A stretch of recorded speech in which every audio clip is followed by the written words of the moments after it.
Purihin po ang Panginoon ngayong umaga.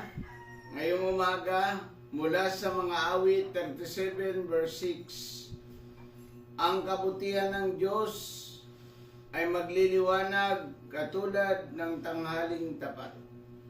Itong mga talatang ito na bubuksan natin ngayong umaga mula sa mga awit 37 verse 6. Ito yung kabutihan ng isang tao na sumampalataya kay Kristo, na pag sumampalataya kay Kristo, magliliwanag ang iyong buhay.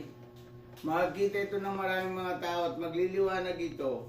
Nasasabihin ng mga tao, itong taong ito talagang tunay na binago ng Diyos. Binago ng Diyos ang kanyang buhay.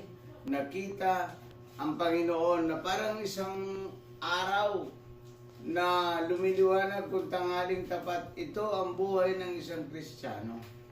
Ang buhay ng isang Kristiyano ay nagliliwanag ito sa pamamagitan ng salita ng Diyos na binago ng Diyos ang kanyang buhay.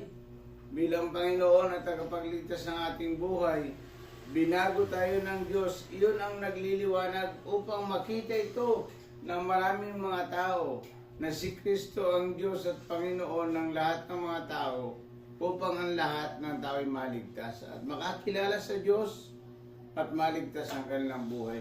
Alam niyo po, napakahalaga ng isang tao na ang kanyang buhay ay nagliliwanag sa kabanalan ng Diyos. Kasi simula nung tayo nagsisi sa kasalanan at tinanggap natin si Kristo bilang Panginoon at tagapagligtas, tinagurian tayo ng Diyos na isang tao na nagliliwanag katulad ng araw kung tanghaling tapat. Katulad ng araw na nagliliwanag ang buhay ng tao. Nakikita ito ng maraming mga tao na sabi, wow, itong kapatid kong ito, tunay na binago ng Diyos.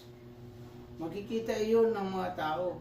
Wow, itong kapatid ko ito, tunay na binago ng Diyos. Simula nung siya sumampalataya sa Panginoon, binago ang kanyang buhay ng ating Panginoon. Kaya purihin natin ang ating Diyos at pasalamatan, sapagkat ang Diyos natin, hindi siya nagbabago at patuloy siyang nagbabago sa mga taong sumasampalataya sa Kanya. Kaya sabi niya dito,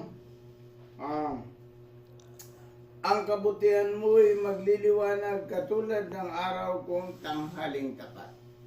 Yan po. Iyan ang mula sa mga awit 37 verse 6 na magliliwanag ito mula sa isang araw, parang hinalin tulad ng isang araw kung tanghaling tapat.